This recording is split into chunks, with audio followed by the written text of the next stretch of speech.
Hey guys, Jeffries here, and welcome to episode uh 18. Yeah, I think this is episode 18. It's been a couple of days since I last did a recording session. I probably should have checked this before I started. Let's just call it episode 18 of You Don't Win Anything with Kids, which is, of course, I do remember this bit. This is my Jeffries United career on Football Manager 2014.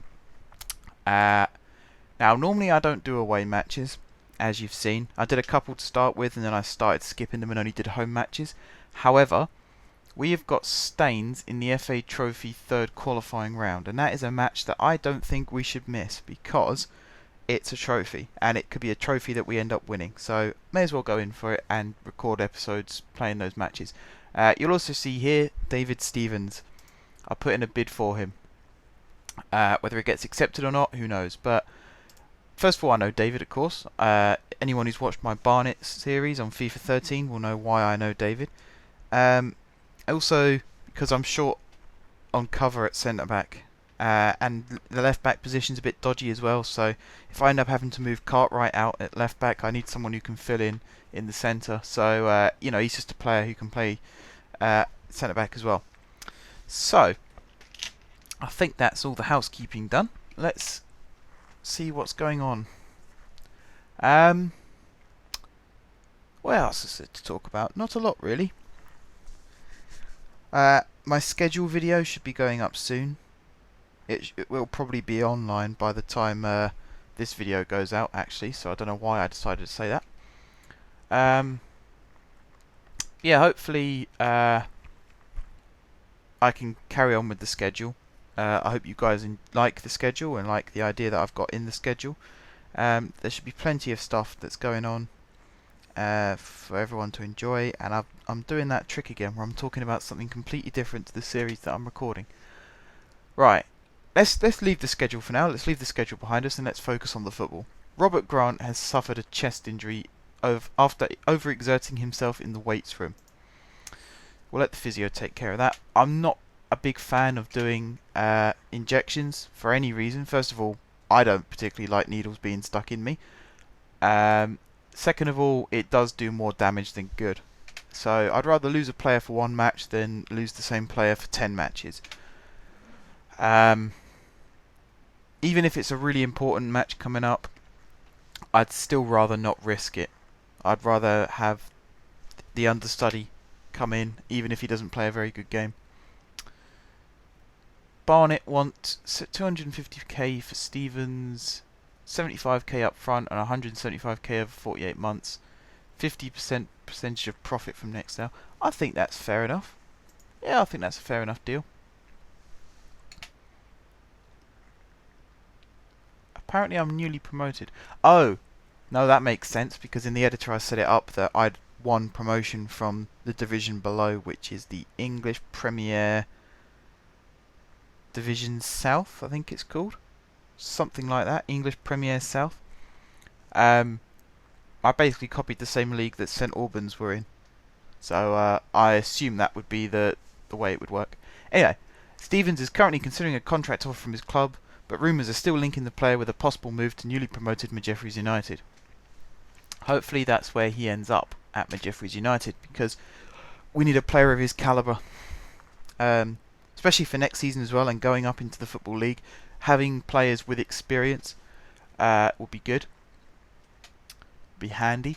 He'll also be the oldest player in the team, I believe, including the other ones that we've had on loan. Player of the month. We haven't got anyone winning Player of the Month. Oh dear. But we've won Manager of the Month. Hey, terrific. That's fantastic news. We won all 5 of our league games, of course. So 4-1 against Ebbsfleet, 2-0 against Eastbourne, 3-1 against Maidenhead, 4-1 against Chelmsford, and 3-2 against Bromley. Spot the pattern? Only one game there was a clean sheet, and that was against Eastbourne. So again, bringing in Stevens in defence, keeping some more clean sheets, hopefully, as a result of that. Definitely the way to go. Wow, okay, Mr. Moneybags doing his trick again. Chairman Monty Moneybags is pleased to announce that as a result of an improvement in the club's financial position, the board have raised the current transfer budget by 4.2 million. So I've got 5.5 million to spend overall. Now I stressed in the first episode of the series, and I stand by that statement now, that money is going nowhere. I'm spending 250k on Stevens, but again, it's only 75k up front, which is actually maybe not so much for the Skrill South, but for the Skrill Premier, that's a pretty realistic transfer fee. So yeah, overall, I'm keeping the realism. I've got the money, but I'm keeping the realism. And, you know, most football clubs, you get clubs who are going under at the moment. Teams like Kettering,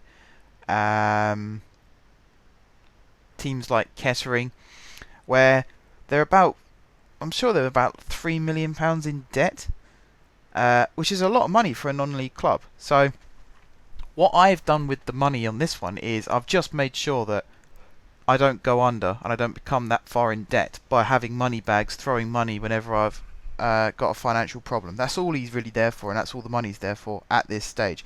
Obviously, once I get into like League One, maybe is when I do my first £1 million signing, and the Championship when I do my first, say, £2 million signing, and then in the Premier League, you know, the sky's the limit basically. So yeah, board confidence update.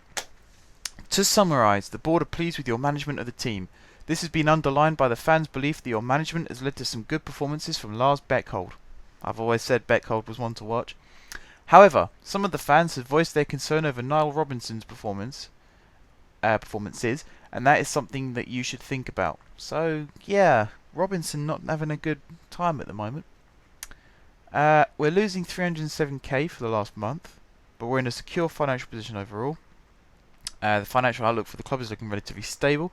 We made 102k from merchandise. This is something that I like about this game that they didn't have in the last game, is merchandise sales every month. They didn't really document it, even if it did happen. It was sort of behind the scenes. So, you know, our monthly turnover is 349k. It's actually gone up. We made 107k from gate receipts, which is, I'm pretty sure, a league record at the moment. 102k from merchandise, and the other 100k coming from somewhere else. Monthly expenditure of 657k, 739k from the previous month, so that's gone down. Non-football costs are 287k. So yeah, I mean, it's not looking bad. It's not looking bad. I'm going to negotiate Stevens' contract myself because I don't trust the DOF to get it right, because he's going to have a part-time contract of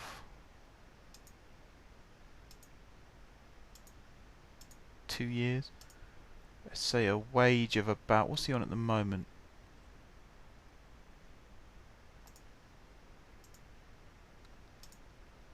Change that back to part-time.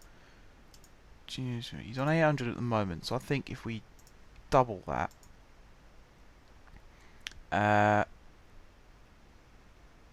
unused substitute fee, we'll push that up to maximum. Appearance fee, make that, actually no, not the appearance fee. How do I, what was it on? Let's put it at 375. Clean sheet bonus, because that's the thing that we need to focus on. 1.5k for a clean sheet. You know, you might say that's a little too much.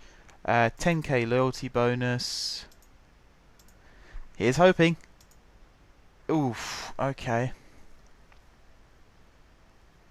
If I can get rid of the yearly wage rise and just give him, say, 4,000 a week.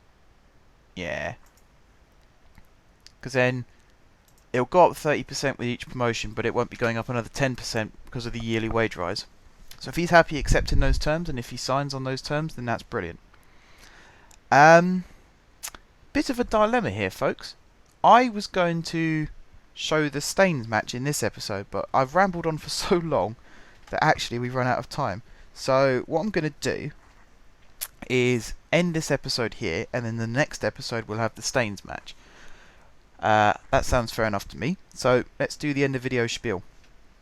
Thanks for watching, guys. If you haven't subscribed to my channel, click the red box below. If you have subscribed to my channel, thank you for your continued support.